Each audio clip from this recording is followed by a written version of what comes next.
महाराजींना काय वाटायचं की माझा देश हा सुखी समाधानी झाला पाहिजे. काय झाला पाहिजे? सुखी समाधानी झाला पाहिजे, विकसित झाला पाहिजे. त्याच्यासाठी हा ग्रामगीता ग्रंथ लिहिला लिहिलाय की नाही? महाराजांनी पोथी पुराण लिहून ठेवलं नाही. गावाचा विकास जाणावे ग्राम एकी मंदिर, जाणावे ग्राम एकी मंदिर, ग्रामातील जनता जनार्दन सगळे सर्वस्व. मित्रांनो, जोपर्यंत आपलं गावचं विकसित होणार नाही तोपर्यंत आमचं काही खरं नाहीये. आता या सरकारनं काय सांगितलं माहिती तुम्हाला? लाडकी बहीण योजना आहे. लाडकी बहीण योजना 2-4 महिने खूप पैसे टाकले, खूप पैसे टाकले आणि आता म्हणजे कुठं जाऊ?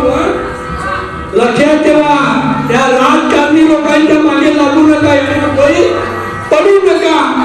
महाराज सांगतात जोपर्यंत गाव माझं हे विकसित होणार नाही, विकसित होणार नाही, तोपर्यंत माझा देश विकसित होणार नाही. जीवा भावाने जावावे